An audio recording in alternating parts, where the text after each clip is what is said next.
Hello guys, मेरा नाम राहुल है। आज हम बात करने वाले हैं पोल्यूशन के बारे में। तो ये सेकंड लेक्चर है। इससे पहले एक लेक्चर आ गया जिसके दो पार्ट थे, इसका भी सेम दो पार्ट रहेंगे। तो पहला जो टॉपिक है वो है एयर पोल्यूशन, जिसमें है स्टबल बर्निंग। तो स्टबल बर्निंग बेसिकली होता है कि आप जो रिमेनिंग आइटम है जैसे पैडी, वीट, उनका जो रिमेनिंग रेसिड्यू है उसको आप आग लगा दो। अब आग इसलिए लगाई थी ताकि नया जो क्रॉप है वो आप सो कर पाओ, इसलिए स्टबल बर्निंग होती है। और इसके मेजर जो रीज़न है वो यही है कि ये चीप है फार्मर्स के लिए। इसकी वजह से लेकिन बहुत बड़ी समस्या है जो है rising pollution in Delhi during winters. तो न्यूज़ ये है कि environment pollution prevention and control authority ने सबमिट करी है रिपोर्ट सुप्रीम कोर्ट को स्टबल बर्निंग पे।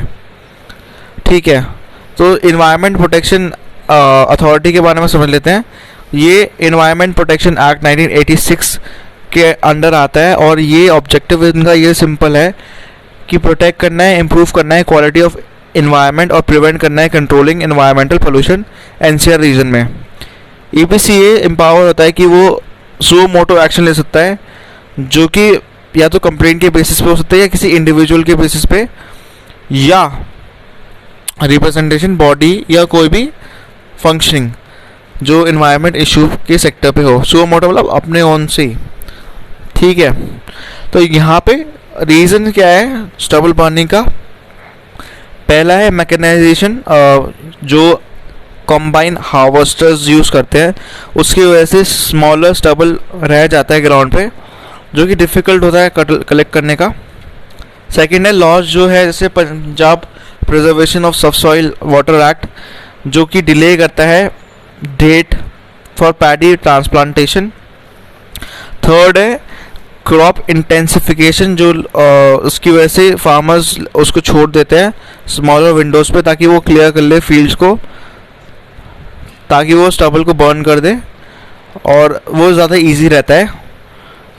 पर यहाँ पे मेजर्स की इम्पॉर्टेंट चीज़ है। इन मेजर्स दो तरह की है, एक है इनसाइटू मेजर्स और एक है एक्साइटू मेजर्स। तो इनसाइटू की बात करें तो यहाँ पे बात कही है कि हैप्पी सीडर मशीन का यूज़ कर सकते हैं, फिर कस्टम हायरिंग का भी है, और यहाँ पे आपका सेंटर्स होने चाहिए कस्टम हायरिंग्स के, ताकि वो इक्विपमेंट प्रोवाइड कर दे स्मॉल और मार्जिनल फार्मर्स को। ठीक है, फार्मर्स रीजनेबल रेंट दिए। प्रमोशन होना चाहिए शॉर्ट ड्यूरेशन राइस वैराइटीज़, और क्रॉप डाइवर्सिफिकेशन होना चाहिए। XY2 मेजर्स क्या है कि स्टबल को different ways like cattle feed, composite manner या रूफिंग रूरल एरियाज में करना चाहिए, या बायोमास एनर्जी पैकेजिंग मटेरियल में यूज़ करना चाहिए। पॉलिसीज़ क्या है जो रिस्पॉन्ड करती है स्टबल बर्निंग को। पहला है एनजीटी ने बैन करा है क्रॉप रेजिड्यू बर्निंग, जो कि यूपी, हरियाणा, पंजाब, राजस्थान में है।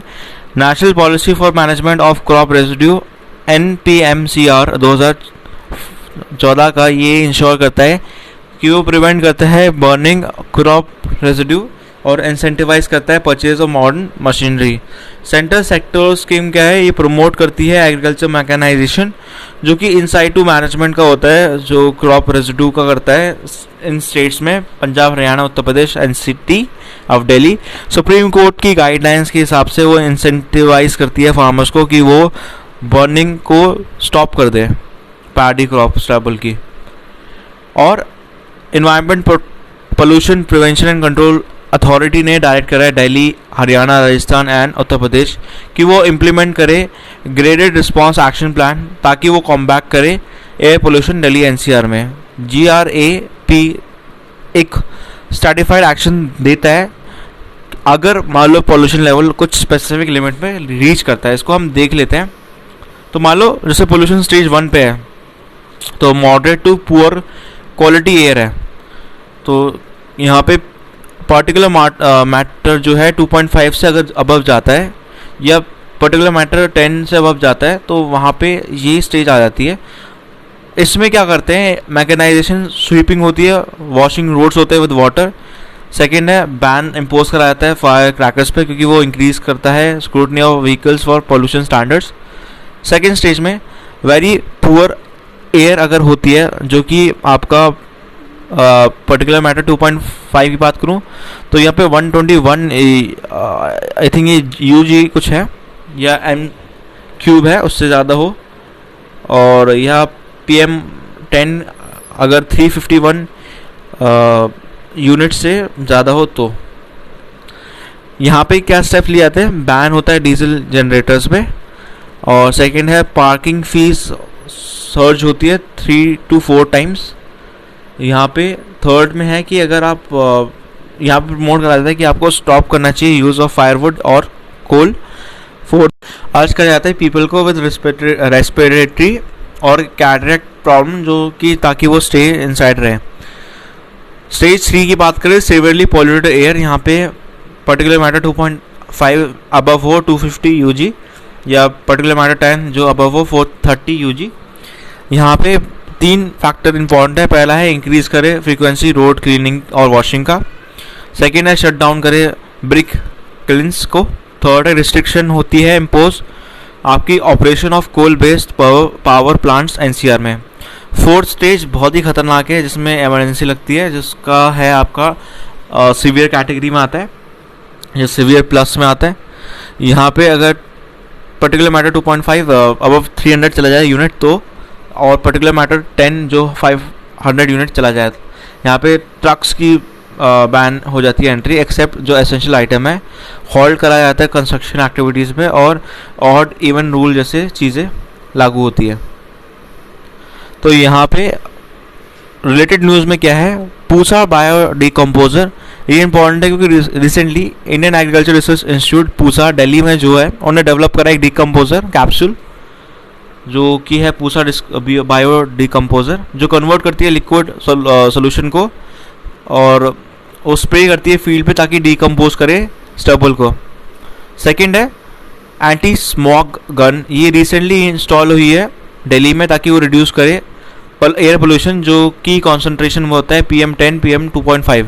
एंटी स्मॉग गन डिज़ाइन है तो वो क्रिएट करती है अल्ट्रा फाइन फॉग जिसमें कुछ फाइन वाटर ड्रॉपलेट्स आते हैं जो कि लेस देन 10 माइक्रोन होता है साइज़ में। ये टाइनी वाटर ड्रॉपलेट्स है स्प्रेड होते हैं साइजेबल एरिया पे और फैन की मदद से ये ऑब्जॉर्व कर सकती है स्मॉलर डस्ट पार्टिकल जो एयर में है। ठीक है। थर्ड है ग्रीन क्रैकर्स। ग्रीन क्रैकर्स आप सबको पता होगा, उसमें कोई केमिकल नहीं होता, बैन केमिकल नहीं होता, जैसे lithium, arsenic, barium and lead. उनको बोला जाता है सेफ वाटर रिलीजर स्वास और सेफ थर्माइट क्रैकर स्टार और safe minimal aluminium SAFAL crackers. तो ये स्वास स्टार और सफल इंपॉर्टेंट है। ग्रीन क्रैकर्स रिलीज करते हैं वाटर वेपर और ये अलाउ नहीं करते डस्ट पार्टिकल्स को राइज करने के लिए। उनका जो डिज़ाइन है वो 30% लेस देता है पर्टिकुलर मैटर पोल्यूशन और वो डेवलप हुए हैं NEERI के द्वारा, national environmental engineering research institute जो council of scientific and industrial research lab पे है। ग्रीन चारकोल की बात करें तो रिसेंटली ग्रीन चारकोल हैकाथॉन ने लॉन्च करा था और ये मिनिस्ट्री ऑफ पावर के अंडर आता है। इसका ऑब्जेक्टिव ये है कि ये क्लीन एयर की ऑब्जेक्टिव है, कैसे एलिमिनेट करता है फार्म फायर को, प्रोवाइड करता है renewable energy out of agro residue. Green charcoal एक टाइप ऑफ बायोफ्यूल है जो लोकली या इनएक्सपेंसिवली बनाया जाता है। इसको बनाने के लिए एग्रीकल्चर वेस्ट मटेरियल जो अप्रोप्रिएट सीजन में होता है और रीजन में होता है वो कार्बनाइज होता है, कन्वर्जन होता है यहाँ पे ऑर्गेनिक सब्सटेंस कार्बन या कार्बन कंटेनिंग रेसिड्यू में बर्न क्लीन करता है और रिड्यूस करता है एक्सपोजर स्मोक को जो कि रेस्पिरेटरी इन्फेक्शन कॉज करता है। नेक्स्ट जो न्यूज़ है वो है NCAP national clean air programme. तो यूनियन गवर्नमेंट ने अनाउंस कराए, अप्रूव कराए 2200 करोड़ का जो कि स्टेट गवर्नमेंट को दे रही है यूनियन गवर्नमेंट, और ये फाइट है अगेंस्ट एयर पोल्यूशन जो कि होगा 42 सिटीज़ में जिनकी पॉपुलेशन एक्सेस में अंडर NCAP। मनी जो यूज़ होगा NCAP वो इम्प्रूव करेगी एयर क्वालिटी इन सिटीज़ में। दिल्ली को फंड रिसीव नहीं होगा इस ग्रांट के अंडर, मनी डायरेक्टली जाएगा capacity building local urban bodies पे और स्टेट पोल्यूशन कंट्रोल बॉडीज़ पे। या सॉरी बॉडीज नहीं, बोर्ड है ये। एनकैप क्या है? एनकैप एक पोल्यूशन कंट्रोल इनिशिएटिव है जो मिनिस्ट्री ऑफ एनवायरनमेंट ने लॉन्च करा था। कट करती है कंसंट्रेशन कोर्स की PM10 और fine particles PM2.5 by 20% next 5 years में। इसका जो बेस सेट करा था 2017 का बेस स्टार्ट करा था और यह इम्प्लीमेंटेशन 102 नॉन अटेनमेंट सिटीज़ में है।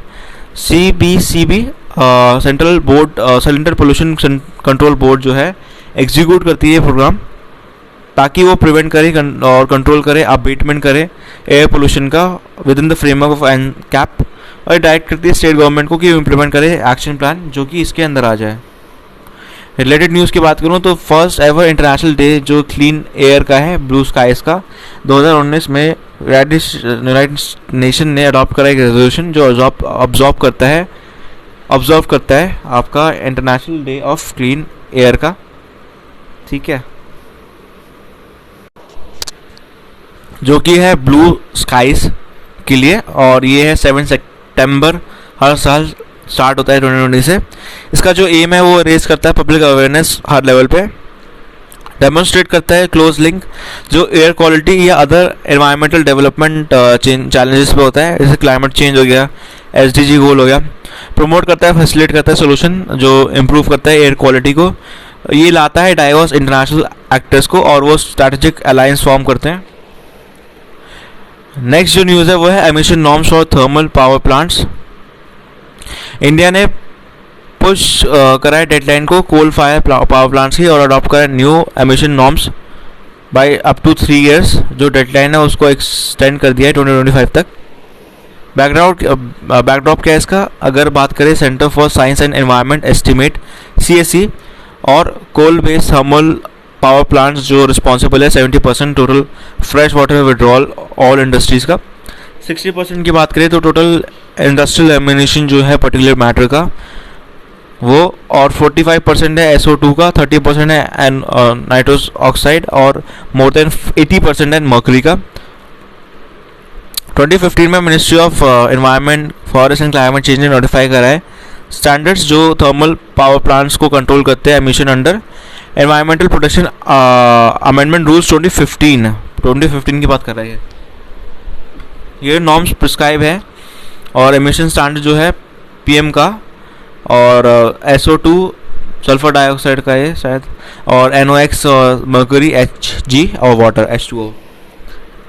रूल्स के हिसाब से TPP जो रिक्वायर्ड है नोटिफाइड होंगे limit with in 2 years, but by 2017 phase manner पे थे। ये अमेंड करता है एग्जिस्टिंग नॉर्म्स को, जैसे ये बात करता है emission of suspended particular matter SPM, introduce करता है कुछ नया नॉर्म्स जो एमिशंस के लिए होते हैं SO2 NOx mercury from TPP।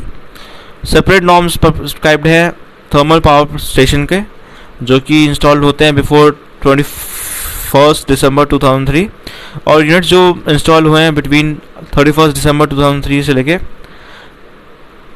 31 दिसंबर 2016 तक, और उनके लिए भी जो इंस्टॉल हुए 1 जनवरी 2017 के बाद। स्पेसिफिक जो चीज़ें होती हैं मॉडिफिकेशन वो लिमिट करती है स्पेसिफिक वाटर कंजम्पशन TPP के द्वारा। तो यहाँ पे इंस्टीट्यूट करते हैं, कन्वर्ट करते हैं एग्जिस्टिंग चीज़ें थ्रू कंडेंसर कूलिंग और TBCC सिस्टम के थ्रू और रीसर्कुलेट करते हैं। इंडिया में इनिशियली जो डेडलाइन थी वो 2017 में सेट करी थी थर्मल पावर प्लांट्स की, बट पोस्टपोन हो गया क्योंकि बड़े सारे रीज़न थे यहाँ पे और बड़े सारे स्टेट्स कंप्लाई नहीं कर रहे थे, तो इसलिए 2020 का बात कहीं ने 2022 का कर रखा है। नाउ थर्मल प्लांट्स जो है पॉपुलस रीजन में है और कैपिटल में न्यू दिल्ली कैपिटल में कंप्लाई होंगे 2022 पे, वाइल जो यूटिलिटीज़ हैं जो लेस पोल्यूटिंग एरियाज़ हैं उनका 2025 तक कर रखा है। यूटिलिटीज़ मिस कर देते हैं न्यू टारगेट्स और उनको अलाउ है कि वो नया ऑपरेशन कर सकते हैं, बट पेनल्टी उनको देनी पड़ती है। Pollution control technology is important है, कौन कौन सी टेक्नोलॉजी अवेलेबल है ताकि हम कॉम्बैक करें इसको। पहला है फ्लग गैस डीसल्फरिफिकेशन FGD। ये टेक्नोलॉजी इसलिए यूज़ होती है कि वो रिमूव करती है SO2 एग्जॉस्ट फ्यूल गैसेस का जो फॉसिल फ्यूल पावर प्लांट्स पे है, ये एक्नॉलेज और अकॉम्प्लिश करती है या तो वेट या ड्राई प्रोसेस से। ड्राई एफजीडी एक प्रोसेस है ड्राई स्टबल इंजेक्शन सिस्टम का। लाइम एक यूज़ होता है एजेंट जो रिएक्ट करता है, रिमूव करता है gaseous pollutions. Dry injection process जो है इंजेक्ट करता है ड्राई हाइड्रेटेड लाइम डायरेक्टली जो जाता है फ्यूल गैस डक्ट में। ये यील्ड करता है ड्राई फाइनल प्रोडक्ट पे और कलेक्ट करता है पार्टिकुलेट कंट्रोल डिवाइसेस जो फर्दर ट्रीटमेंट में काम करते हैं।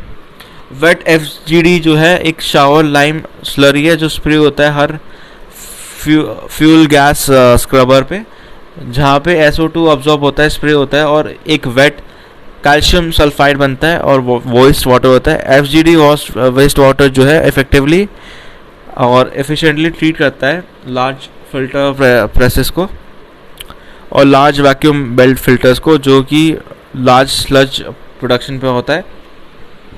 सिलेक्टिव कैटलिस्टिक रिडक्शन क्या है, ये करंटली अप्लाइड है टेक्नोलॉजीज़ पे। अमोनिया यूज़ होता है रिड्यूसिंग एजेंट जो कन्वर्ट करता है NOx को नाइट्रोजन में, और ये किसके प्रेजेंस में होता है, कैटलिस्ट कन्वर्टर के प्रेजेंस में। कैटलिस्ट जो है मिक्सचर है टाइटेनियम डाइऑक्साइड, वैलेंटियम पेंटोक्साइड और थंगस्टन ट्राइऑक्साइड।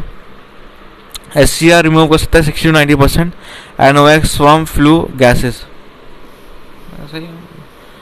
प्रोसेस जो है एक्सपेंसिव है और ये एसोसिएट करता है अमोनिया इंजेक्शन जो कि रिजल्ट करता है अमोनिया सेल्फ स्ट्रीम एग्जॉस्ट में।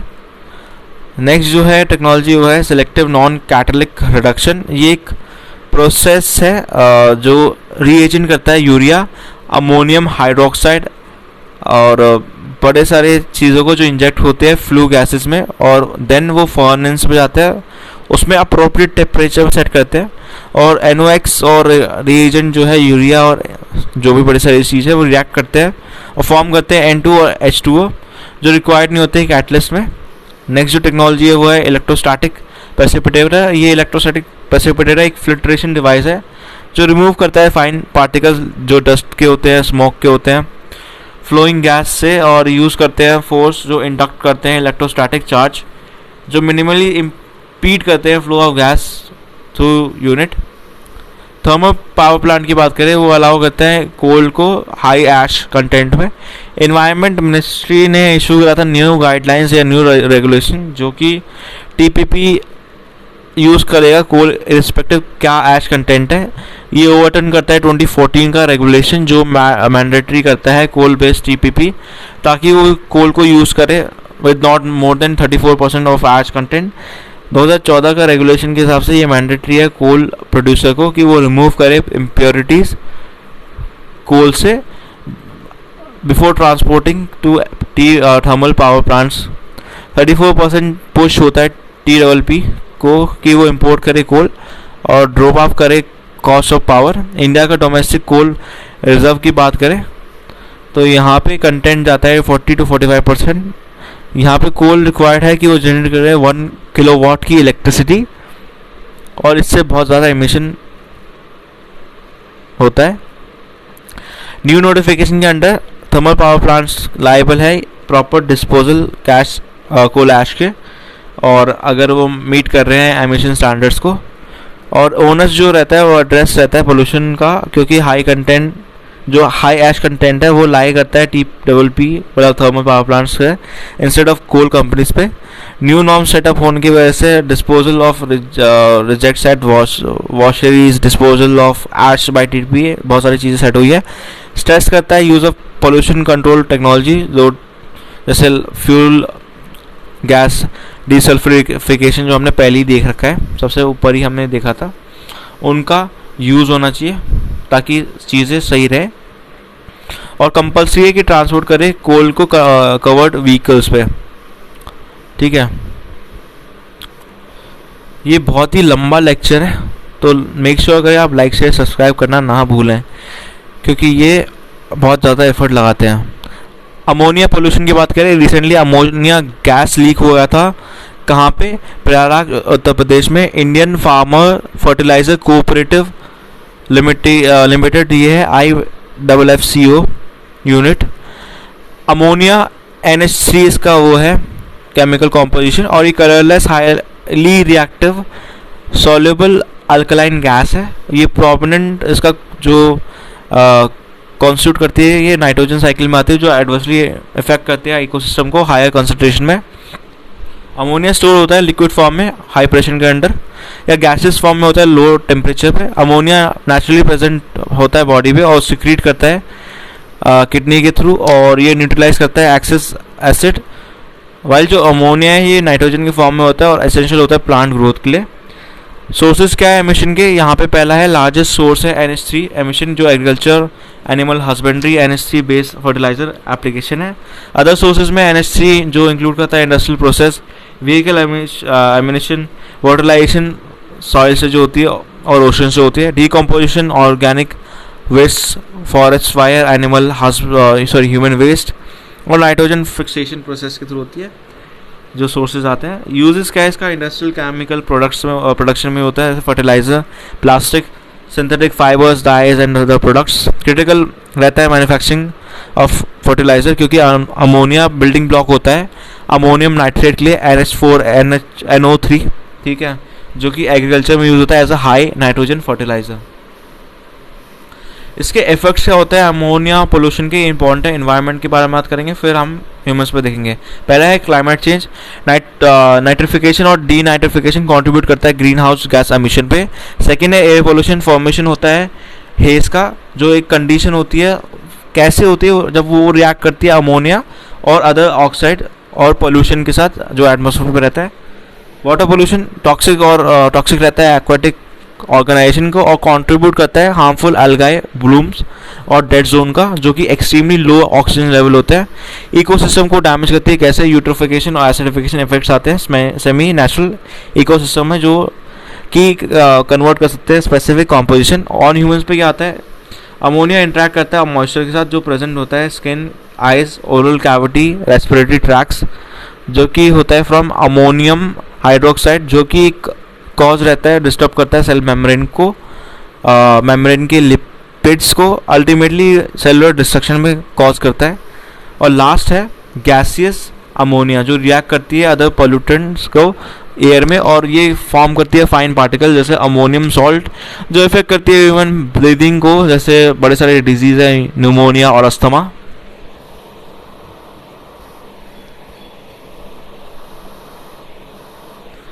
अगर मैं बात करूं तो यहाँ पे लास्ट चीज़ है इंडो गैंगेटिक प्लेन यहाँ पे ग्लोबल हॉटस्पॉट दिखा है एटमॉस्फेरिक अमोनिया का। ये स्टडी है NH3 जो है IIT खड़गपुर की स्टडी है। स्टडी बताती है ग्लोबल हॉटस्पॉट जो है NH3 का वो आता है इंटेंस एग्रीकल्चर एक्टिविटीज़ और फर्टिलाइजेशन प्रोडक्शन, जो हमने अब ऊपर देख लिया है। तो यहाँ पे एक पॉजिटिव कोरिलेशन है NH3 का विद फर्टिलाइजर कंजम्पशन और टेम्परेचर का, क्योंकि हाई टेम्परेचर की वजह से वर्टिलाइजेशन बढ़ जाती है। एग्रीकल्चर जो एमिशन होता है वो नेगेटिवली कोरिलेटेड है टोटल प्रेसिपिटेशन में, जो कि वेट डिपोजिशन होती है जो रिमूव करती है NH3 को। ग्रीन अमोनिया ये इंपॉर्टेंट है क्योंकि ये अमोनिया है जो प्रोड्यूस होती है थ्रू प्रोसेस, जो 100% रिन्यूएबल और कार्बन फ्री होता है। यहाँ पे रिन्यूएबल एनर्जी यूज़ होती है इंस्टेड ऑफ नेचुरल गैस और कोल जो प्रोड्यूस करते हैं हाइड्रोजन, और बड़ा इफेक्टिव वे होता है जो रिड्यूस करता है ग्रीन हाउस एमिशन को। अमोनिया एक पेंजेंट गैस है जो वाइडली स्प्रेड है और एग्रीकल्चर फर्टिलाइजर में, और ये बड़ी चीप है और इजी टू स्टोर है। गवर्नमेंट प्लान कर रही है कि वो इन्वाइट करे बिड्स ताकि वो सेटअप करे अमोनियम प्रोजेक्ट, ताकि वो रिड्यूस करे import dependence.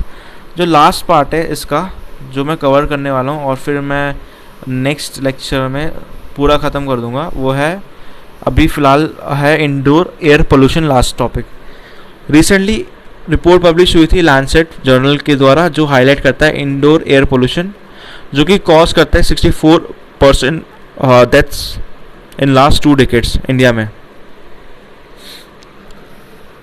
Indoor air pollution के बारे में जान लेते हैं। ये डिग्रेडेशन होता है इंडोर एयर क्वालिटी का, जहाँ पे हार्मफुल केमिकल आती है।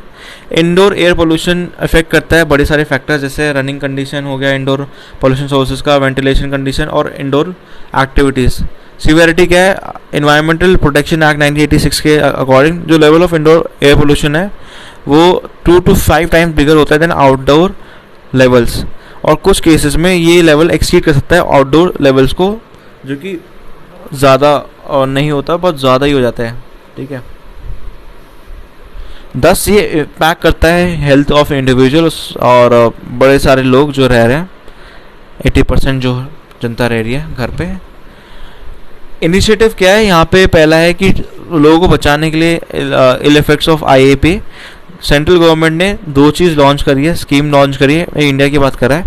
एक है उन्नत चूल्हा अभियान, जो लॉन्च करता है, प्रमोट करता है biomass improvement cook stove. Second है प्रधानमंत्री उज्ज्वला योजना, जो कि लॉन्च हुआ है LPG कनेक्शन BPL फैमिलीज़ के लिए।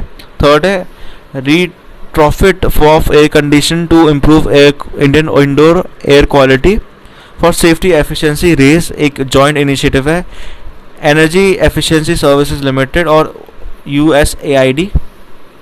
सितंबर 2010 की न्यूज़ है। UN फाउंडेशन ने लॉन्च करा है ग्लोबल अलायंस, जो की बात करता है क्लीन कुक स्टोव्स, और ये पब्लिक प्राइवेट इनिशिएटिव है जो कि बड़े सारे पार्टनर्स को लेके आता है और इशू पे बात करता है जो है इस चीज़ का। इम्पैक्ट क्या होता है एयर पोल्यूशन का? पहले बात है हेल्थ का। हेल्थ में हमारा बहुत ज़्यादा नुकसान होता है इंडोर एयर पोल्यूशन से। इंक्रीज करता है respiratory illness, acute respiratory tract infection, still birth, lung cancer, leukaemia, stroke इस और बड़े सारे हार्ट डिजीज़। वुमेन की बात करें या यंग चिल्ड्रन या एजेड के, तो इम्पैक्ट होता है क्योंकि मोस्ट ऑफ द टाइम वो घर पे स्पेंड करते हैं। सिग्निफिकेंटली अफेक्ट करता है problem solving, mathematical ability, IQ और लर्निंग एबिलिटी। थर्ड है ओवरऑल प्रोडक्टिविटी की बात करें तो ये लाइफस्टाइल में चेंजेस लाता है, fatigue, dizziness, allergies, hypersensitivity, sinus, congestion. Mortality की बात करें तो WHO ये बोलता है कि indoor pollutant 3.8 million premature death लाता है ईयरली। और रिलेटेड न्यूज़ में लास्ट जो पार्ट है इसका वो है indigenous air quality monitoring photonic system. ये इंपॉर्टेंट है। इंडिजिनसी फोटोनिक सिस्टम है जो real time remote monitoring air quality parameters की बात करते हैं। सेकंड है इनोवेशन एप्लीकेशन जो होता है principle of laser back scratching statistical machine artificial intelligence. और थर्ड है ये आइडेंटिफाई करता है, क्लासीफाई करता है, क्वान्टिफाई करता है बड़े सारे पॉल्यूटेंट्स को साइमल्टेनियसली। और मेट्रोलॉजिकल पैरामीटर्स होते हैं जो हाई प्रिसिजन के साथ होते हैं और हाई एक्यूरेसी होते हैं। तो इसी के साथ ही न्यूज़ खत्म होती है और तब तक मैं मिलता हूँ नेक्स्ट वीडियो में। तब तक के लिए सेफ रहिए।